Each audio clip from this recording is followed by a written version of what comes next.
नाही विधानसभा निवडणुकीच्या तोंडावर आता वेगवेगळे तर्क लढवले जातात. मुळात सीट शेअरिंगचा फॉर्म्युला जो आहे तो कसा असणार आहे त्या संदर्भात काही चर्चा झालेली आहे का? सीट शेअरिंगची चर्चा अद्यापही चालू आहे. साधारण 7 आणि 8 ह्या 2 दिवसामध्ये त्याच्यावर अंतिम तोडगा निघेल. परंतु बहुतांशी जागांवर एकमत झालेलं आहे.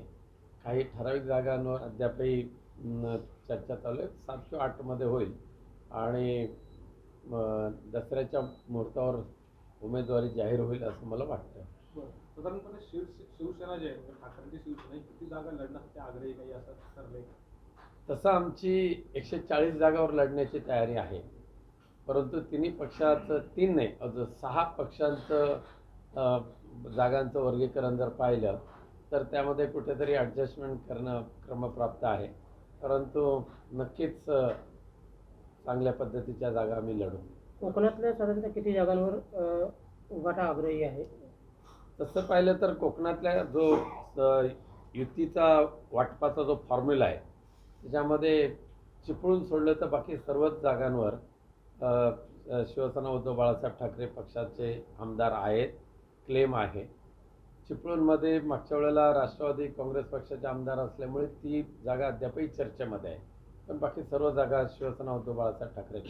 सावंतवाडी जो मतदारसंघ आहे तिथं असं म्हटलं जातंय की ही जागा काहीही करून शरद पवार गट NCP त्यांना दिली जाणार आहे किंवा तशी चर्चा प्राथमिक लेवलला झाली आणि आज त्यासाठीच ती घोषणा किंवा त्या संदर्भात शक्ती प्रदर्शन करण्यासाठी जयंत पाटील सावंतवाडीत आहेत. प्रत्येक पक्ष आपापल्या पद्धतीने जागा मागण्याचा प्रयत्न करतो. पण सावंतवाड विधानसभा मतदारसंघ जो आहे तो शिवसेना उद्धव बाळासाहेब ठाकरे पक्षाचाच आहे आणि त्या ठिकाणी आमच्या पक्षाकडे सक्षम उमेदवार सुद्धा आहेत जे निवडून येतील.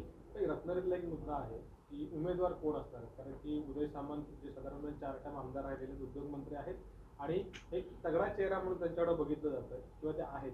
दुसऱ्या बाजूला असं होत असताना सगळं त्यांच्या विरोधातला उमेदवार कोण, हा पक्षातला कोणी असणार आहे का इतर पक्षातून आलेल्या उमेदवारांना तिकीट दिली जाणार आहे? वरिष्ठांचा निर्णय किंवा तशी काही चर्चा प्राथमिक आज तरी आमच्या शिवसेना उद्धव बाळासाहेब ठाकरे पक्षाकडे सक्षम असे उमेदवार आहेत.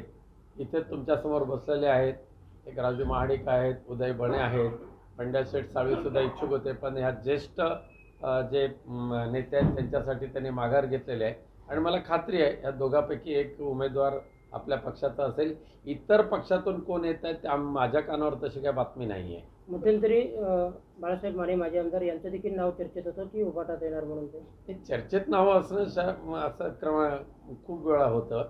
पण आमच्या पक्षामध्ये हे 2 उमेदवार सक्षम आहेत आणि नक्कीच ते उदय सामंत यांचा पराभव करू शकतात यावर आमचा 100% विश्वास आहे. इंटरेस्टिंग गोष्ट अशी आहे वरच्या लेवलची घडलेली की देवेंद्र फडणवीस हे येऊन ठाकरेंना भेटले मध्यरात्री, असा वंचितनं गौप्यस्फोट केला. तुम्ही मातोश्रीवरती तुमचे संबंध चांगले आहेत, प्रमुख नेते किंवा पहिली जी पळी आहे त्यातले तुम्ही आहात. जे होणारे निर्णय हे तुमच्या व्यतिरिक्त तुमची चर्चा केल्याशिवाय होत नाही अशा नेत्यांपैकी तुम्ही एक आहात. वस्तुस्थिती काय, भाजपकडे तशी काही ऑफर दिली जाते का? अशा वावड्या उठवणारे, कंड्या पिकवणारे सध्या आपल्या लोकशाहीमध्ये खूप आहेत. त्याच्यापैकी एक आहे ते शिवसेना उद्धव बाळासाहेब ठाकरे पक्ष आणि देवेंद्र फडणवीस यांची चर्चा गुप्तगुप्तपणे होऊ शकत नाही. आज सुद्धा जर म्हटलं तर नरेंद्र मोदी चर्चेला कधी तयार आहेत, अमित शहा चर्चेला कधी तयार आहेत. त्यामुळे देवेंद्र फडणवीसांशी गुप्तगुप्त करण्याची गरजच काय आहे? त्यामुळे अशा या वावड्या पिकवणाऱ्या बातम्यांकडे लक्ष देण्याची आवश्यकता नाही. हे भारतीय जनता पक्षानेच सोडलेलं पिल्लू आहे ते आणि त्यांनीच अशा पद्धतीच्या कंड्या पिकवायच्या, उद्धवजींच्या बाबत संभ्रम निर्माण करायचा म्हणून ह्या सोडलेल्या बातम्या आहेत त्या. बाई शेवटचा प्रश्न, राजकारणात कधीही कुठलीही गोष्ट होऊ शकते. म्हणजे मागच्या काही दिवसात आधार आहेत तसे, त्याच्यामुळं भाजपकडून शिवसेनेला अर्थात उद्धव बाळासाहेब ठाकरे यांना काही ऑफर येते, काही चर्चा? अजिबात नाही. नाही, ऑफर ते देण्याचा खूप प्रयत्न करतात पण कोणत्या परिस्थितीमध्ये भाजपशी यावेळेला संबंध नाही म्हणजे नाही.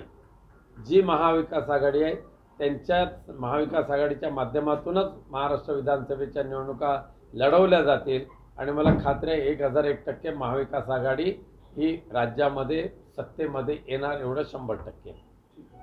भाई राजापूरमध्ये अजित यशवंतराव देखील शिवसेना उद्धव बाळासाहेब ठाकरे पक्षात येण्याची चर्चा होती पण काहींचा विरोध असल्याचं समजतं. काय एकंदरीत माहिती? नाही, मला तसं का अधिकृतपणे माझ्याकडे ती बातमी नाही आहे. राजापूरच्या जागेवर काँग्रेसने देखील दावा केलेला आहे आणि तिथे सांगितलं की आम्ही तिथे सांगली पॅटर्न राबवू म्हणून असं स्थानिक नेत्यांचं म्हणणं आहे. नाही, सांगली पॅटर्न राबवू अशा पद्धतीची धमकी कोणी देऊ नये.